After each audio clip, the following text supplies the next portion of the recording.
The judge's gavel came down with finality as Vince Kane walked out of Millfield Correctional Facility after serving 12 years for armed robbery. The parole board had been reluctant to release him. The district attorney had fought against it, and half the town's police force had signed a petition opposing his parole. He's a career criminal, Detective Morrison had testified. Releasing him back into our community is a mistake we'll all regret. But the overcrowded prison system and Kane's spotless behavior record had won out, and now the man they called the most dangerous armed robber in state history was free to walk the streets of Millfield once again. What nobody knew, not the police, not the parole board, not even Kane himself, was that within 72 hours of his release, a catastrophic terrorist attack would threaten to destroy the entire city. And the only person with the skills, knowledge, and desperate motivation to stop it would be the ex-convict everyone wished had stayed locked up forever. Welcome to those who left a trace. Before we dive into this extraordinary story of redemption, second chances, and the unexpected hero who saved an entire city, tell me in the comments from which city in the world are you watching this video today? And if you believe that people can change and that heroes come from the most unlikely places, hit that subscribe button to support stories that honor the power of transformation. Vincent Kane stepped through the prison gates at 8:17 a.m. on a cold Thursday morning in October, carrying everything he owned in a single cardboard box and wearing clothes that had been out of style for over a decade. At 45, Vince looked older than his years, his dark hair streaked with gray and his face bearing the lines that came from 12 years of institutional life. The world he was returning to was vastly different from the one he had left behind. Smartphones had replaced the flip phone he'd carried. Social media had transformed how people communicated. And the small industrial city of Millfield had evolved from a blue-collar manufacturing town into a struggling community trying to reinvent itself in a digital economy. Vince's release had been controversial from the moment it was first proposed. His criminal record included 6 armed robberies committed over a 3-year period, during which he had stolen over $400,000 from banks, jewelry stores, and armored cars. While he had never physically harmed anyone during his crimes, his reputation for meticulous planning and bold execution had made him a legend among both criminals and law enforcement. Detective Sarah Morrison, who had been instrumental in Kane's original arrest, had spoken passionately against his parole. Vincent Kane is not a typical criminal, she had told the parole board. He's intelligent, methodical, and completely amoral. Releasing him back into our community is asking for trouble. But Kane's prison record had been exemplary. He had earned his GED, completed 2 associate degree programs, and had not received a single disciplinary citation in 12 years. His counselors described him as a model prisoner who had used his incarceration to genuinely reform himself. The halfway house where Kane was required to live was located in Millfield's downtown district, an area that had seen better days but was slowly undergoing gentrification. The Victorian-era building housed 12 parolees and was managed by Catherine Williams, a former social worker who had dedicated her career to helping ex-convicts reintegrate into society. Vincent, Catherine said as she showed him to his small but clean room, I know your case has attracted a lot of attention, but here, you're just another resident trying to rebuild his life. You'll have a curfew, mandatory check-ins, and required participation in our job placement program. Kane nodded, understanding that his every move would be monitored and that any violation of his parole conditions would send him back to prison immediately. Ms. Williams, I appreciate the opportunity. I know people have concerns about my release, but I'm committed to proving that I've changed. Catherine had worked with hundreds of parolees over her career, and she had developed an instinct for distinguishing between those who were genuinely committed to reform and those who were simply saying what they thought she wanted to hear. Something about Kane's demeanor suggested authentic remorse and determination. Vincent, your job placement interview is scheduled for tomorrow morning. It's with Millfield Construction doing demolition work. The pay isn't great, but it's honest work, and they're willing to hire people with criminal records. Kane accepted the job interview information. understanding that finding employment would be crucial for his successful reintegration. His criminal record would make most employers reluctant to hire him, but construction work was one of the few industries that sometimes gave ex-convicts second chances. That evening, Kane walked through downtown Millfield for the first time in 12 years, noting the changes that had occurred during his incarceration. Several of the businesses he remembered had closed, replaced by trendy restaurants and boutique shops that catered to young professionals rather than the working-class families who had traditionally lived in the area. The old Millfield Trust Bank, scene of Kane's final robbery, had been converted into a coffee shop called the Daily Grind. Kane stood across the street from the building, remembering the day 12 years earlier when his criminal career had ended in handcuffs and a life sentence that had been reduced to 12 years on a plea bargain. "Excuse me, aren't you Vincent Kane?" Kane turned to find a young woman in her 20s, holding a smartphone and looking at him with a mixture of curiosity and apprehension. Word of his release had apparently spread to the community faster than he had anticipated. "Yes, I'm Vincent Kane. I was released this morning." The woman took a step backward, clearly uncomfortable with Kane's proximity. "My grandmother lives alone just 2 blocks from here. She's terrified that you're back in the neighborhood." Kane understood the woman's concern and the fear that his presence was creating in the community. "Ma'am, I understand people's concerns about my release. All I can tell you is that I've served my time and I'm committed to living as a law-abiding citizen." The woman didn't appear convinced, but she also didn't continue the conversation. She walked away quickly, already dialing her phone to report the encounter to someone. Kane realized that his reintegration into society would be more challenging than he had anticipated. The community's memory of his crimes was still fresh, and his reputation would follow him wherever he went in Millfield. Over the following 2 days, Kane settled into a routine that would define his new life. He attended his job interview at Millfield Construction and was hired for demolition work that would pay minimum wage but provide honest employment. He reported to his parole officer, attended mandatory counseling sessions, and followed all the requirements of his supervised release. But Kane also noticed that he was being watched constantly. Unmarked police cars appeared wherever he went. Store owners became nervous when he entered their businesses, and parents pulled their children closer when he walked through residential neighborhoods. Detective Morrison made a point of visiting Kane at the halfway house on his second day of freedom. "Kane, I want you to understand something clearly. Half this police department is watching you, waiting for you to screw up.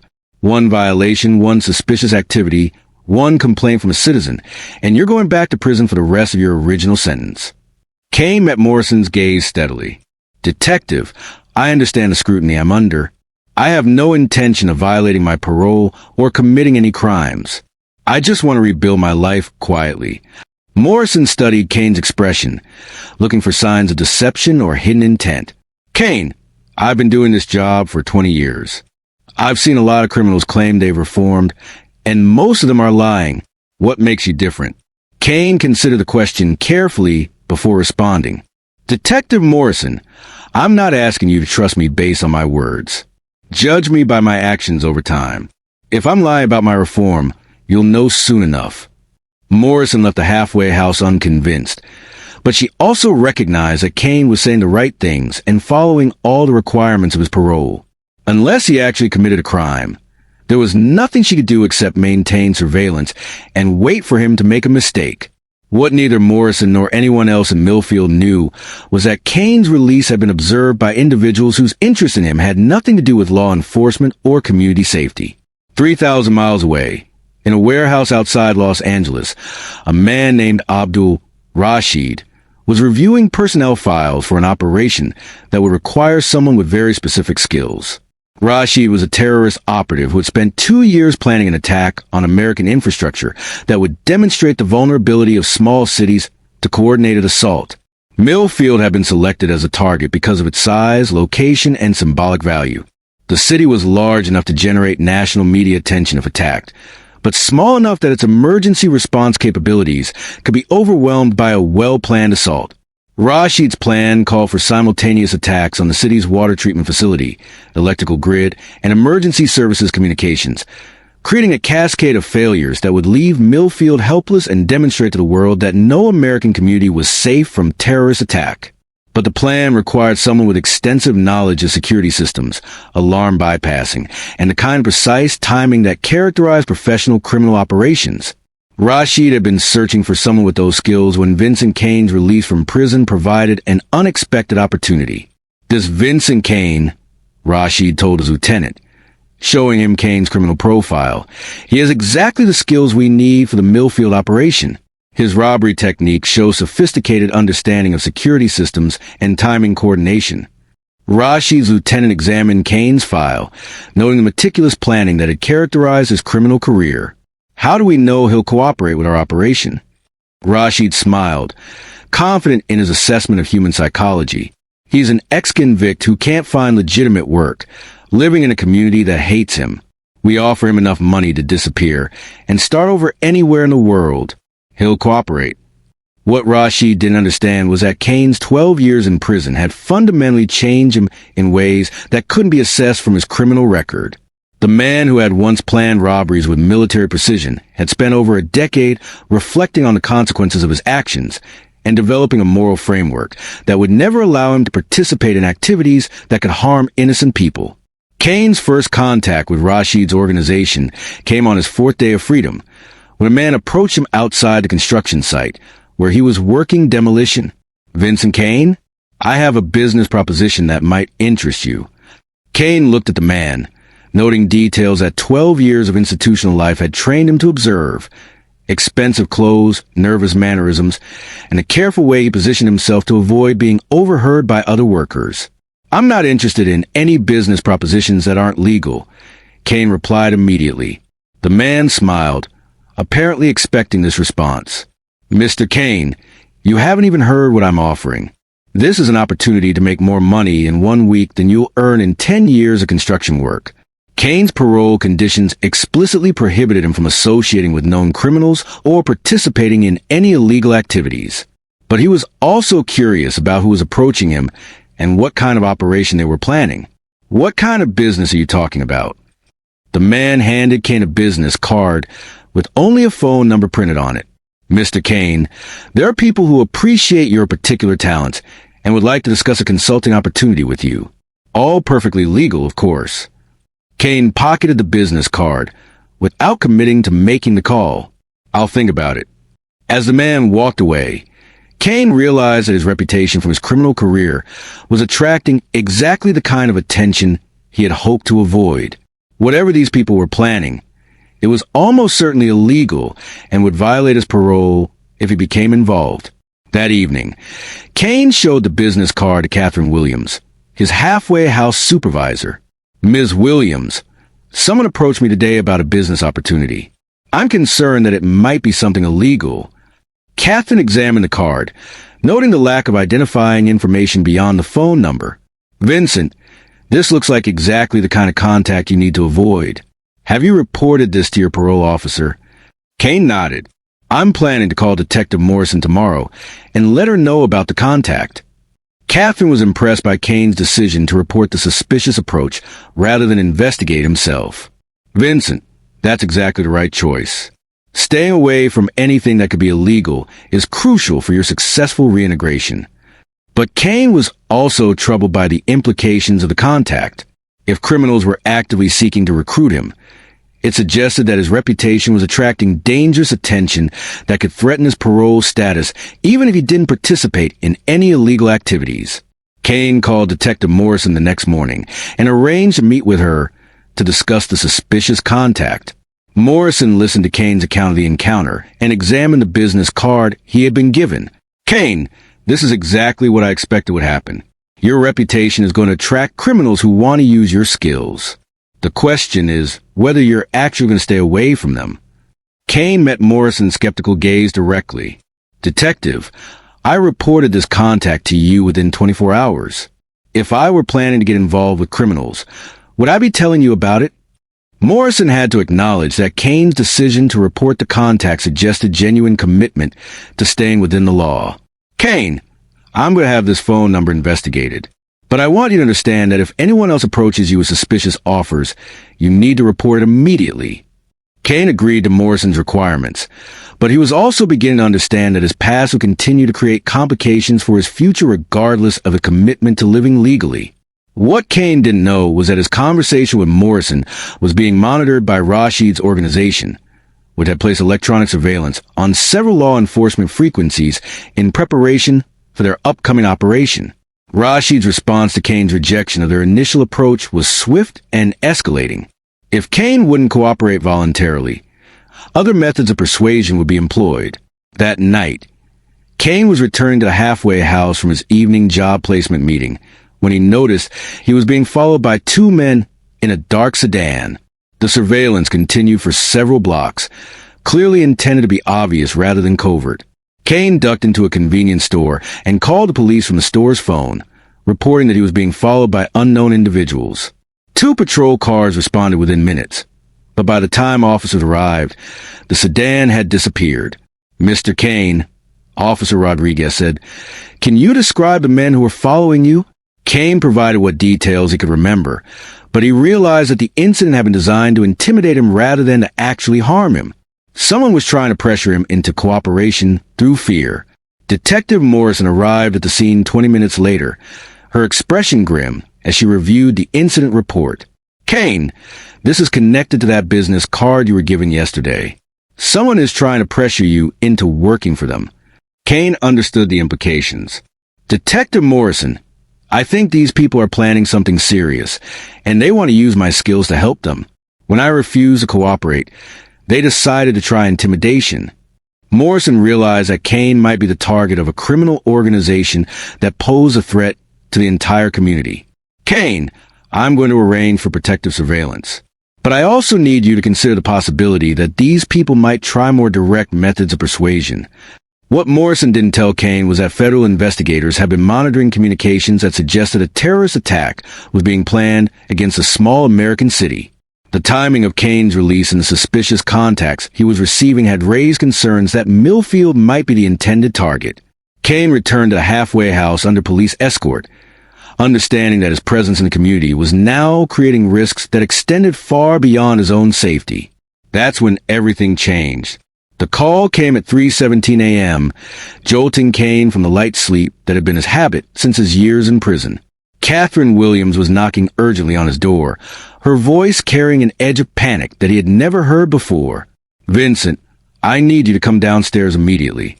There's a federal agent here who needs to speak with you." Kane dressed quickly and found Catherine waiting in the hallway with a woman in her 30s wearing a dark suit and FBI credentials. The agent's expression was grim, and her presence in the middle of the night suggested an emergency situation. "Mr. Kane, I'm Special Agent Jennifer Walsh with the FBI's Counterterrorism Division. We need to discuss the individuals who have been trying to contact you." Kane followed Agent Walsh to the halfway house's small conference room, where she spread out photographs and documents that made his blood run cold. The images showed surveillance photos of the men who had approached him, along with intelligence reports that identified them as members of a terrorist cell. "Mr. Kane, the people who tried to recruit you are planning a coordinated attack on Millfield's infrastructure. Based on intercepted communications, we believe they selected you because your criminal skills match the technical requirements of their operation." Kane studied the photographs, recognizing the man who had given him the business card. "Agent Walsh, I reported their contact to Detective Morrison immediately. I have no intention of helping them with anything illegal." Agent Walsh nodded, but her expression remained troubled. "Mr. Kane, we believe you when you say you rejected their recruitment attempts. But we also have intelligence suggesting that they're planning to proceed with their attack regardless of whether you cooperate." The implications of Agent Walsh's statement hit Kane like a physical blow. The terrorist attack was going to happen whether he helped or not, and his rejection of their recruitment had simply forced him to find alternative methods. "Agent Walsh, what kind of attack are they planning?" Walsh consulted her files before responding.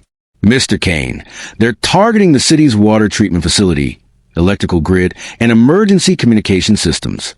The goal is to create a cascade failure that would leave Millfield without power, water, or emergency services." Kane understood immediately why his skills had been considered valuable for such an operation. His robbery techniques had involved disabling security systems, bypassing alarms, and coordinating precise timing across multiple locations. Agent Walsh, how much time do we have before they launch their attack? Walsh's response confirmed Kane's worst fears. Mr. Kane, intercepted communications suggest the attack is planned for sometime in the next 48 hours. They've been accelerating their timeline since you refused to cooperate. Kane realized that his release from prison had inadvertently triggered a terrorist attack that could devastate his community. The skills that had made him a successful criminal were exactly what the terrorists needed, and his refusal to help them had only delayed their plans rather than stopping them. Agent Walsh, what can I do to help stop this attack?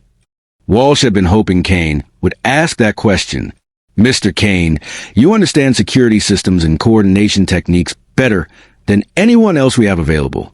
We need your help to predict how they'll approach their targets and identify vulnerabilities they might exploit.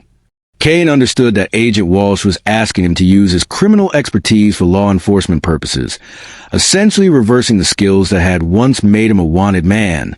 Agent Walsh, if I help you with this investigation, what happens to my parole status? Walsh consulted with someone via secure phone before responding. Mr. Kane, your cooperation with this counterterrorism operation will be viewed favorably by all relevant authorities. But right now, we need to focus on preventing an attack that could kill hundreds of people. Kane made his decision immediately. Agent Walsh, I'll help you however I can. These people are planning to hurt innocent civilians, and I won't allow that to happen if I can prevent it. Walsh activated a secure communication device and began coordinating with other federal agents who were responding to the terrorist threat. Mr. Kane, we're setting up a command post at the Millfield Police Department. I need you to come with me now and help us analyze the targets they selected. As Kane and Agent Walsh drove through the pre-dawn darkness toward the police station, Kane realized that his life had taken another dramatic turn. Less than a week after his release from prison, he was now working with federal law enforcement to prevent a terrorist attack on the community that had opposed his parole. The Millfield Police Department had been transformed into a joint terrorism task force command center, with FBI agents, local police, and technical specialists working around the clock to prevent the attack. Detective Morrison looked surprised to see Kane entering the building with Agent Walsh. Agent Walsh, why is Kane here? Walsh addressed the room full of law enforcement personnel. Everyone, Vincent Kane is now a consultant on this operation. His expertise in security systems and criminal methodology is crucial for understanding how these terrorists plan to execute their attack. Kane could see the skepticism and hostility in the faces of local police officers who still viewed him as a criminal threat rather than a potential asset. Detective Morrison was particularly vocal in her objections. Agent Walsh, this man is a career criminal who was released from prison 4 days ago. How can we trust him with sensitive information about a counterterrorism operation? Agent Walsh's response was firm and authoritative. Detective Morrison, Mr. Kane's criminal skills are exactly what we need to understand how these terrorists will approach their targets. Sometimes you need someone who thinks like a criminal to catch criminals. Kane understood that he would need to prove his value to the task force before they would fully accept his participation. Agent Walsh, can you show me the intelligence you've gathered about their planned targets? Walsh spread out satellite photographs and building schematics for Millfield's water treatment facility, electrical substation, and emergency communications center. Mr. Kane, these are the 3 facilities they're planning to attack simultaneously. Kane studied the images with the analytical mindset that had once made him a successful criminal, but now he was using those same skills to protect rather than exploit the vulnerabilities he identified. Agent Walsh, attacking these 3 targets simultaneously would require precise coordination and inside knowledge of their security systems. Have you investigated whether they have accomplices working at any of the facilities? Walsh exchanged glances with other agents, recognizing that Kane had immediately identified a vulnerability they hadn't fully considered. Mr. Kane, we've run background checks on employees at all 3 facilities, but we haven't found any obvious connections to the terrorist cell. Kane continued his analysis of the target facilities. Agent Walsh, these attacks would need to be coordinated within minutes of each other to prevent security responses from one facility from alerting the others. That level of timing requires either extensive surveillance or inside information.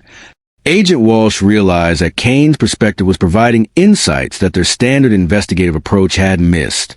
Mr. Kane, based on your analysis, how would you approach these targets if you were planning the attacks? Kane hesitated, understanding that he was being asked to think like a criminal again. But he also recognized that stopping the terrorist attack was more important than his personal discomfort with using his criminal knowledge. Agent Walsh, if I were planning these attacks, I would focus on the electrical substation first. Knocking out power to the city would disable security systems at the other two facilities and create confusion that would make the subsequent attacks easier to execute. Kane's analysis provided the task force with a framework for predicting the terrorists' likely approach and timing. More importantly, it suggested defensive strategies that could disrupt their coordination and prevent the cascade failure they were trying to create. Mr. Kane, Agent Walsh said, would you be willing to visit these facilities with our technical team and help us identify the specific vulnerabilities the terrorists might exploit? Kane understood that Agent Walsh was asking him to conduct reconnaissance that would help law enforcement rather than criminals. Agent Walsh, I'll help you secure these facilities however I can. Over the following 12 hours, Kane worked with FBI technical specialists to analyze the security systems at all three target facilities. His criminal experience enabled him to identify weaknesses that the facility security personnel had never considered. At the water treatment plant, Kane pointed out that the facility's backup generators were located in an unsecured building that could be easily accessed and disabled. At the electrical substation, he identified sections of the perimeter fence that could be breached without triggering alarms. At the Emergency Communications Center, he found that critical equipment was vulnerable to attacks that wouldn't be detected until the systems actually failed. Agent Walsh, Kane reported after completing his security assessment, all three facilities have vulnerabilities that could be exploited by someone with basic criminal skills. But they also have defensive advantages that could be used to stop the attacks if you position your response teams correctly. Kane's recommendations led to a complete revision of the task force's defensive strategy. Instead of simply increasing security at each facility, they developed an integrated response plan that would allow law enforcement to respond rapidly to attacks at any location while preventing the cascade failure the terrorists were trying to create. But even as the task force prepared their defenses, intercepted communications indicated that the terrorist attack was imminent. The terrorists had accelerated their timeline and were preparing to launch their assault within hours. Mr. Kane, Agent Walsh said as the task force received final intelligence updates, we've done everything we can to prepare our defenses. But if these attacks succeed despite our preparations, thousands of people could be at risk. Kane understood that the next few hours would determine whether his criminal expertise could be successfully repurposed to protect innocent lives. The man who had once used his skills to commit crimes was now using those same abilities to prevent a terrorist attack that could devastate his community. The irony wasn't lost on Kane that he was risking his freedom and possibly his life to protect the same people who had opposed his release from prison. But he also understood that redemption required actions rather than words, and that his response to this crisis would define who he had become during his years of incarceration. As emergency response teams took their positions around Millfield's critical infrastructure, Kane prepared for what might be the most important night of his life. The ex-convict who had been released against the community's wishes was about to become their last line of defense against an attack that threatened to destroy everything they held dear. The attack began at 11:47 p.m. with an explosion at Millfield's electrical substation that plunged half the city into darkness. But instead of creating confusion and system failures the terrorists had planned, the explosion triggered the defensive response that Kane and the FBI task force had prepared. Agent Walsh's voice crackled over secure radio channels as law enforcement teams responded to the first phase of the coordinated attack. All units, Phase 1 is initiated. Electrical substation under attack. Deploying countermeasures per Kane's recommendations. Kane was positioned at the FBI command post, monitoring communications and providing real-time analysis of the terrorist tactics as the attack unfolded. His prediction that the electrical attack would come first had enabled the task force to position backup power systems that kept critical security equipment operational despite the power grid failure. Agent Walsh, Kane reported. The explosion at the substation was designed to disable the security systems at the water treatment plant and communication center. But our backup power systems should keep those facilities' defenses online. Walsh coordinated with response teams at all 3 target locations. Confirmed, all backup systems are operational. Kane's defensive recommendations are working. Teams of Facilities 2 and 3 prepare for imminent attack. The terrorist second phase began 8 minutes later when armed men attempted to breach the perimeter of the water treatment facility. But instead of finding the facility defenseless due to power failure, they encountered FBI agents and local SWAT officers who had been positioned, according to Kane's analysis of likely attack routes. Contact at the water treatment plant. Came the radio report. Multiple suspects attempting breach of the north perimeter, engaging with defensive positions as planned. Kane monitored the tactical radio traffic, using his understanding of criminal methodology to predict the terrorists' next moves. Agent Walsh. They'll try to fall back and regroup when they realize their initial approach has failed. Watch for them to attempt a secondary approach from the southeast access road. Kane's prediction proved accurate when surveillance teams reported terrorist vehicles moving toward the water treatment plant's secondary entrance. The FBI response teams were able to intercept the attackers before they could reach their target, capturing 3 terrorists and preventing the attack on the city's water supply. But the most dangerous phase of the attack was still to come. The Emergency Communications Center housed the equipment that coordinated police, fire, and medical emergency responses throughout the region. Disabling that facility would leave Millfield defenseless against follow-up attacks or natural disasters. Agent Walsh, Kane warned, the Communications Center attack will be their most sophisticated attempt. They need to disable that facility to prevent coordinated emergency response to whatever they're planning next. Walsh had positioned her most experienced agents at the Communications Center, but she also understood that the terrorists' final assault would represent their most desperate and dangerous effort. The attack on the Communications Center came at 12:23 a.m., but it wasn't the direct assault that Kane and the task force had anticipated. Instead, the terrorists had infiltrated the facility using stolen emergency services credentials, gaining access to the building before launching their attack from inside.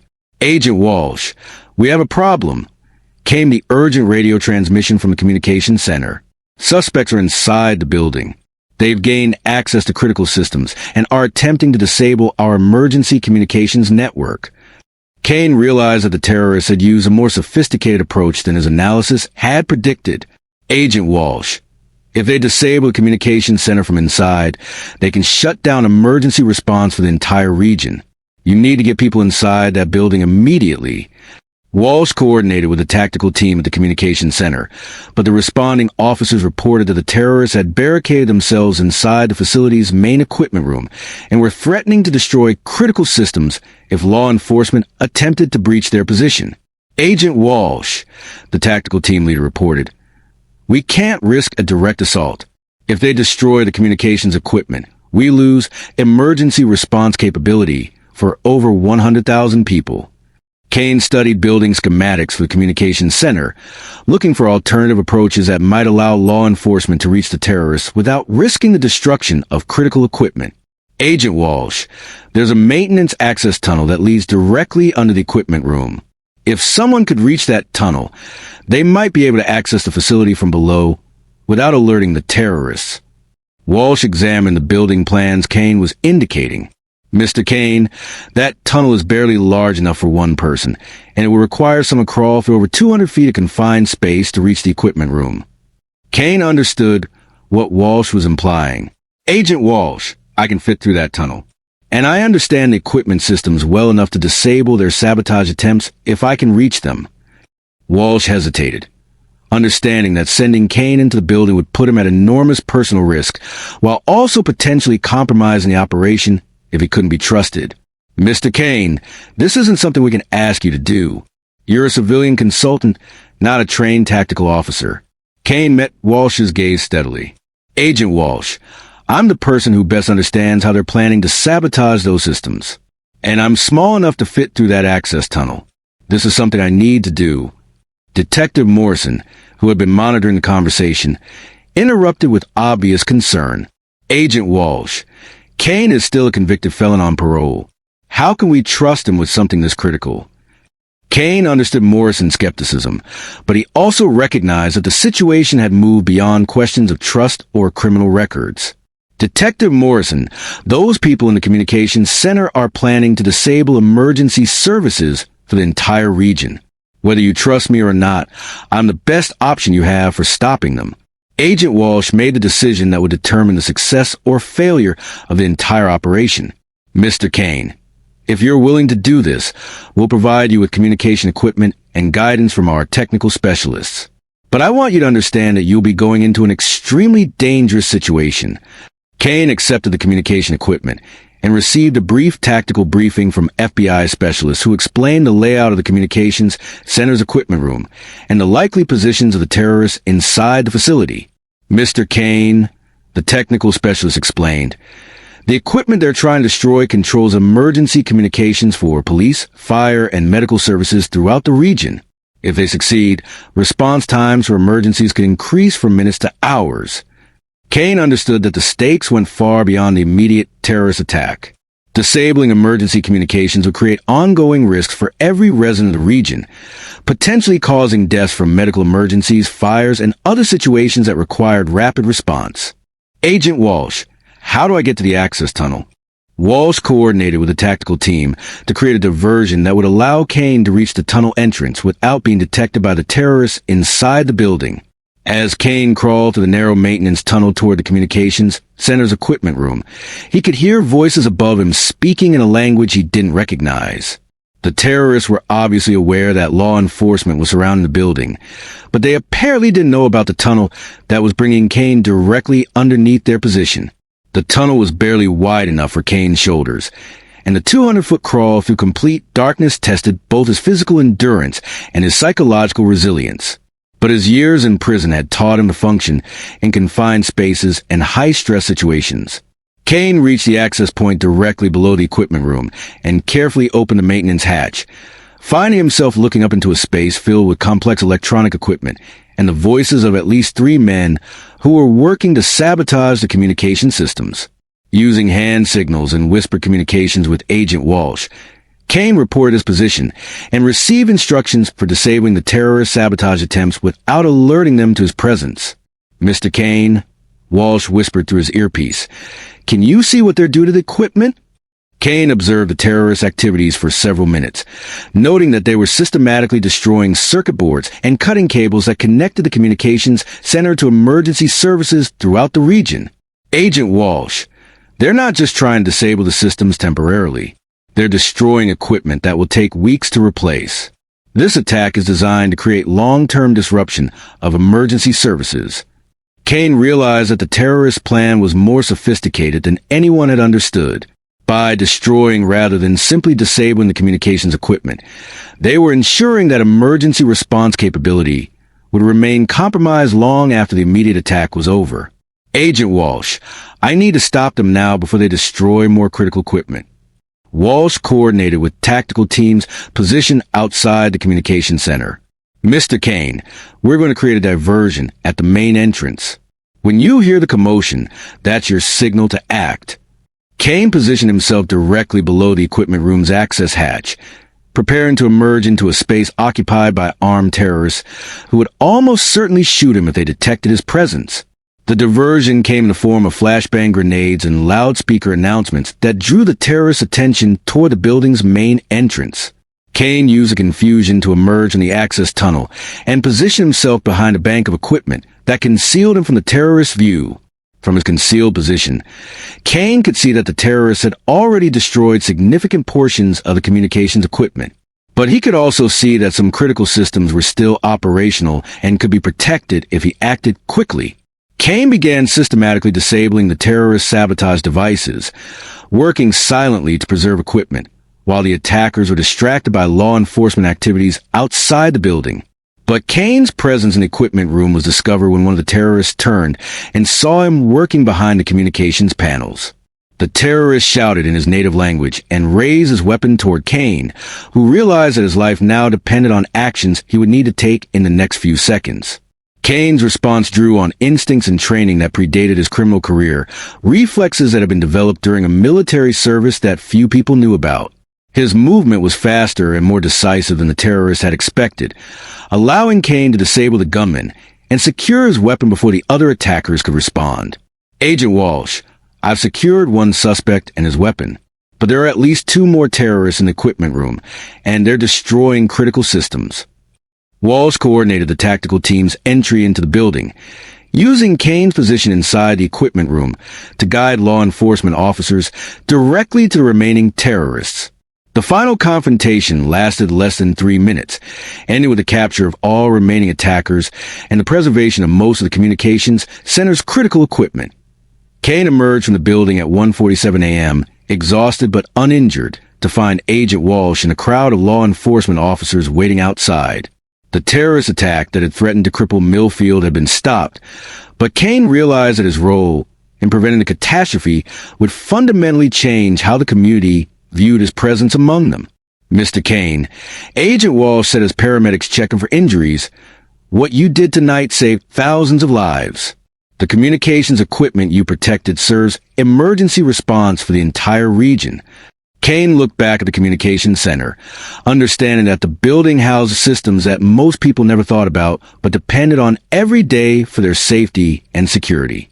Detective Morrison approached Kane, her expression reflecting a mixture of gratitude and confusion about how to reconcile his heroic actions with her previous assessment of him as a community threat. "Kane, I owe you an apology. What you did tonight, I couldn't have done that. None of us could have done that." Kane appreciated Morrison's acknowledgement, but he was more concerned about the implications of the night's events for his future in Millfield. "Detective Morrison, I just did what anyone would have done to protect innocent people." Morrison shook her head, understanding that Kane's actions had gone far beyond what could be expected from any civilian. "Kane, what you did required skills, courage, and judgment that most people don't possess. You risked your life to save people who had opposed your release from prison." As news of the thwarted terrorist attack spread through Millfield, Kane found himself transformed from community pariah to local hero in the span of a single night. The man who had been feared and resented just days earlier was now being praised for preventing a catastrophe that could have killed hundreds of people. But Kane was also aware that his involvement in the counterterrorism operation had revealed capabilities and background information that raised new questions about his past. His performance during the crisis had demonstrated tactical knowledge and physical skills that went beyond what would be expected from someone whose only official experience was as a bank robber. Agent Walsh requested a private conversation with Kane as the scene was being secured and evidence was being collected from the terrorist attack sites. "Mr. Kane, your performance tonight suggests training and experience that isn't reflected in your official criminal record. I need to ask you directly, what's your real background?"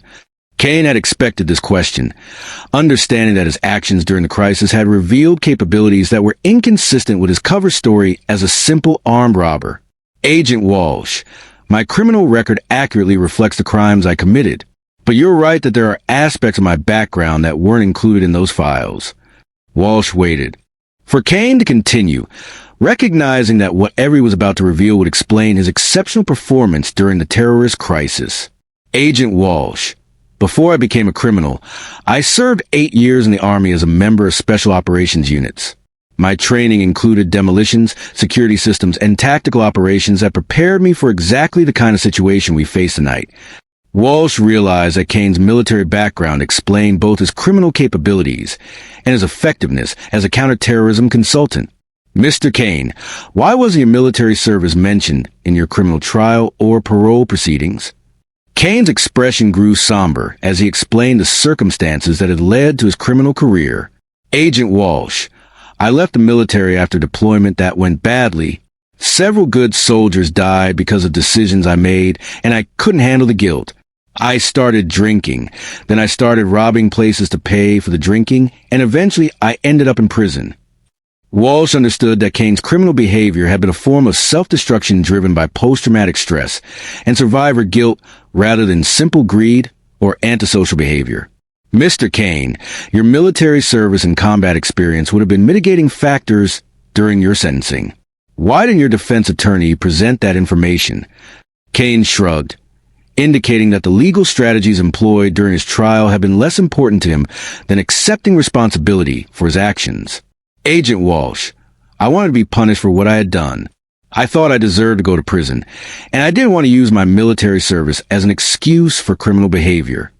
Walsh realized that Kane's approach to his own prosecution and incarceration had been shaped by a moral framework that valued accountability over self-preservation.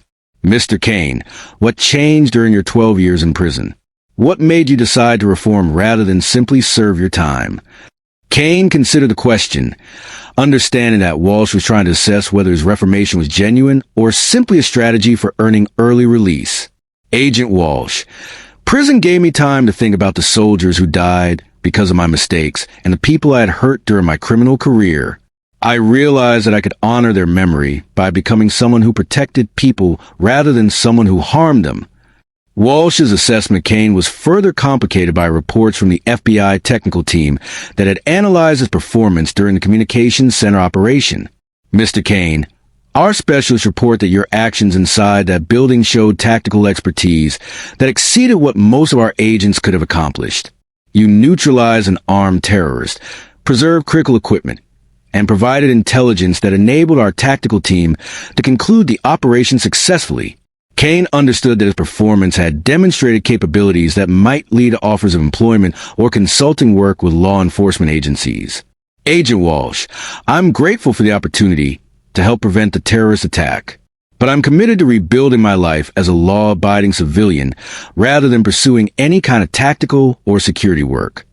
Walsh respected Kane's decision, but she also recognized that his unique combination of criminal knowledge and tactical expertise made him an invaluable resource for law enforcement agencies dealing with sophisticated criminal threats. Over the following days, Kane found himself at the center of media attention that he had never sought and didn't want. News reports about the thwarted terrorist attack focused heavily on the ex-convict who had risked his life to save a community that had opposed his release.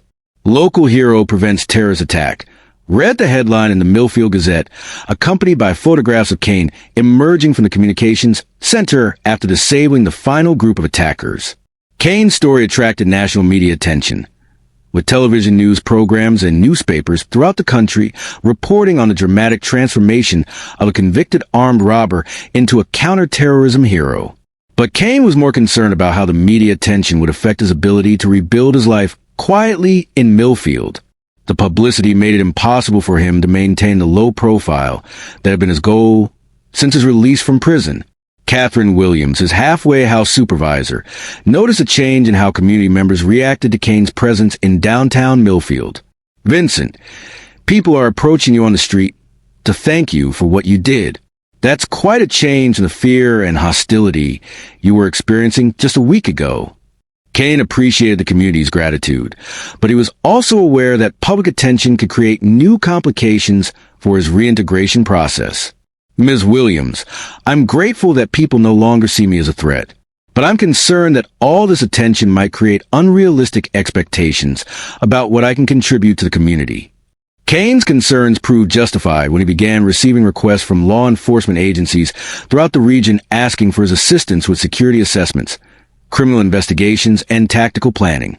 Detective Morrison, who had once viewed Kane as a threat to community safety, now found herself defending his right to privacy and normal civilian life. Agent Walsh, Kane has made it clear that he wants to live as a regular citizen rather than continuing to work in tactical or security roles. We need to respect his decision and allow him to rebuild his life without constant requests for law enforcement assistance. Walsh understood Morrison's concern, but she also recognized that Kane possessed expertise that could be valuable for preventing future terrorist attacks and sophisticated criminal activities. Detective Morrison, I agree that Mr. Kane deserves privacy and the opportunity to live normally. But I also think he should be aware that his skills could save lives if he ever decides to work with law enforcement again.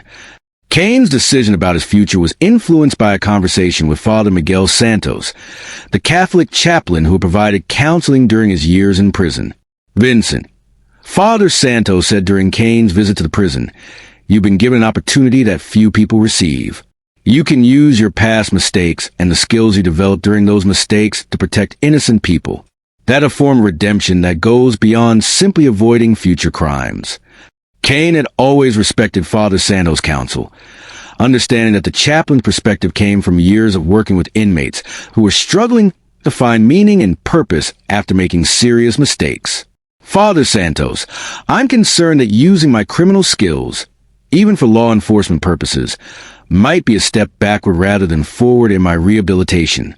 Father Santos considered Kane's concern, recognizing the complex moral questions involved in repurposing criminal expertise for protective purposes. Vincent, the skills themselves are morally neutral. What matters is how you use them and why. Using your knowledge to protect innocent people is fundamentally different from using it to harm them, even if the technical knowledge is similar. Kane's conversation with Father Santos helped him understand that his criminal past didn't have to define his future, but it could inform his choices about how to contribute positively to society. 3 weeks after the terrorist attack, Kane made a decision that would define the next phase of his life. He approached Agent Walsh with a proposal that would allow him to use his expertise for law enforcement purposes while maintaining the civilian life he had worked to rebuild. Agent Walsh, I've been thinking about your suggestions that I could contribute to counterterrorism and criminal investigation efforts. I'd like to propose a consulting arrangement that would allow me to help when my specific expertise is needed, but wouldn't require me to work full-time in law enforcement. Walsh had been hoping Kane would reconsider his complete rejection of tactical work.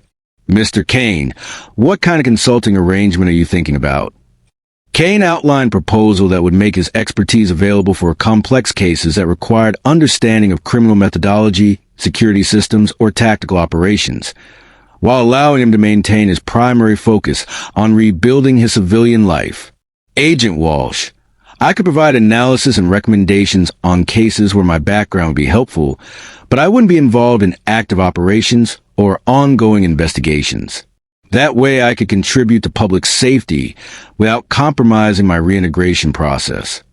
Walsh recognized that Kane's proposal would provide law enforcement agencies with access to his unique expertise, while respecting his desire for a predominantly civilian lifestyle. The consulting arrangement that emerged from Kane's proposal became a model for how ex-offenders with specialized skills could contribute to law enforcement while maintaining their focus on successful reintegration. Kane's first consulting assignment came 6 months later, when a series of sophisticated bank robberies in a neighboring state exhibited planning and execution techniques that reminded investigators of Kane's former criminal methods. Mr. Kane, the FBI case agent explained, these robberies show the kind of meticulous planning and security system knowledge that characterize your former criminal activities. We need your insight into how these criminals are operating and how we can predict their next moves. Kane analyzed the robbery patterns and provided recommendations that led to the arrest of the criminal organization within 2 weeks. His contribution was acknowledged in the case files, but wasn't made public, allowing him to help solve the case without compromising his privacy. Over the following years, Kane's consulting work helped law enforcement agencies solve dozens of complex cases, while he maintained his primary focus on his civilian life in Millfield. He worked construction during the day, lived quietly in a small apartment he had rented after completing his halfway house requirements, and gradually built relationships with community members who had come to respect his transformation. Kane's story became legendary within law enforcement circles as an example of how criminal expertise could be successfully repurposed for protective purposes. But in Millfield, he was simply known as the man who had risked everything to save his community from a terrorist attack. Detective Morrison, who had once been Kane's most vocal opponent, became one of his strongest advocates for successful reintegration. Her assessment of Kane's transformation was included in criminology textbooks as an example of how genuine rehabilitation could benefit both individuals and communities. Vincent Kane's case demonstrates that people can change fundamentally, given the right circumstances and genuine commitment to reform, Morrison wrote in her contribution to a criminal justice reform study. His transition from career criminal to community protector shows that our justice system's highest goal should be transformation rather than simply punishment. Kane never sought recognition for his role in preventing the terrorist attack, or his subsequent contributions to law enforcement. His satisfaction came from knowing that his past mistakes had been transformed into knowledge that could protect innocent people. 10 years after his release from prison, Kane was working as a supervisor for Millfield Construction, living in a house he had purchased in the same neighborhood where he had once committed crimes. Children who had been taught to fear him now waved when he drove past, and community members who had once petitioned against his release now considered him one of Millfield's most valued residents. Kane's transformation was complete not because he had erased his criminal past, but because he had integrated that past into a life dedicated to protecting others. The man who had once used his skills to take from others had become someone who used those same skills to keep others safe. The terrorist attack that had brought Kane's reformation to public attention was remembered in Millfield as the night when an ex-convict became a hero. But for Kane, it was simply the night when 12 years of reflection and commitment to change had been tested and proven genuine. Have you ever had the opportunity to transform a mistake or failure into something that can help others? Vincent Kane's story reminds us that redemption is possible for anyone willing to commit genuinely to change, and that our past doesn't have to define our future if we're willing to work for transformation.